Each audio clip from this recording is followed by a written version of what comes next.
want to show you a way to make Superwhisper results more accurate and personal.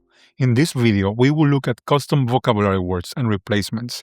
The main goal here is for your dictation to be reliable and save you lots of time from having to do manual edits. Aside from this, I will also give you some related tips that will make your setup more efficient and flexible. In the Vocabulary tab in Superwhisper settings, you're working with two separate tools, Vocabulary and Replacements.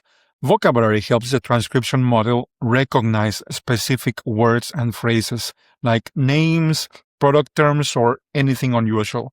By default, you will have Superwhisper's name in here, but I want to show you what happens if you remove it. Let me open a note and I will record something.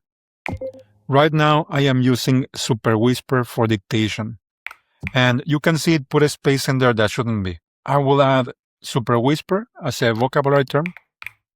Now I will dictate again. Now I'm using Superwhisper for dictation. It will now be transcribed correctly. Replacements are different. They are applied automatically by the app and they do not depend on the transcription model you are using.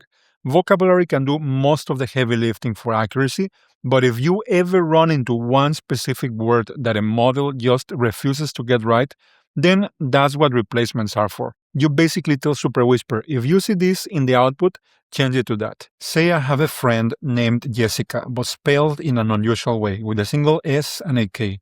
Adding her name to the vocabulary would usually take care of it, but if not, I will just come here and replace Jessica with exactly what I need.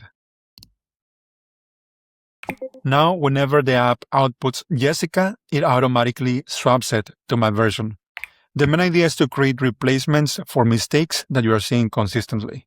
There's something else I want to share with you here. You can also use this feature to save you a lot of time because replacements can also act like text expanders. You can use them for snippets you dictate very frequently. For example, maybe you want one for your work email. I will create a replacement for email work. And every time I say that, I wanted to insert hi@robert.com.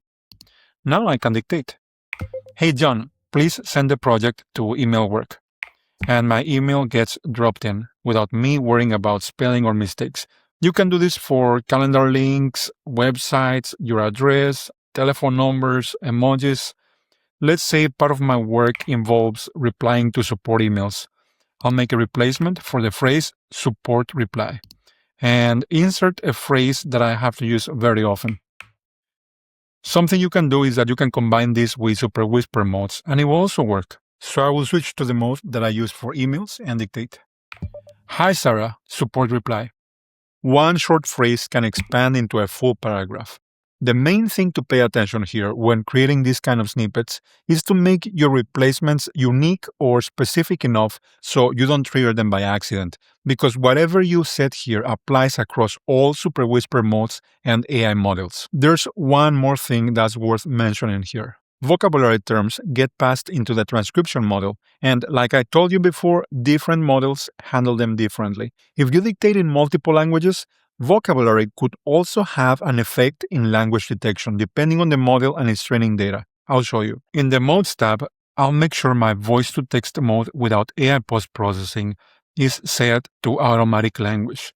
In this case, I'm using the Ultra model. I'll open a note and dictate mixing in some Spanish. With the language set to automatic, you can dictate in English, pero hay usuarios que también quieren dictar en otro idioma. If you start mixing both languages, you may not get the expected results.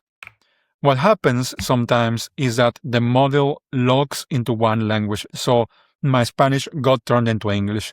If you are using whisper models like Ultra and you notice dictation comes out in the wrong language, adding a small vocabulary hint can help. All you do is add a short phrase in the other language you want to use. I will add one in Spanish. Now, I will repeat the same dictation. With the language set to automatic, you can dictate in English, pero hay usuarios que también quieren dictar en otro idioma. If you want to get better results, adding a vocabulary hint may help. And now the transcription comes out in the way I expect. And that's basically the workflow. Use vocabulary to help recognition of specific words or language, and use replacements for consistent fixes and time-saving snippets.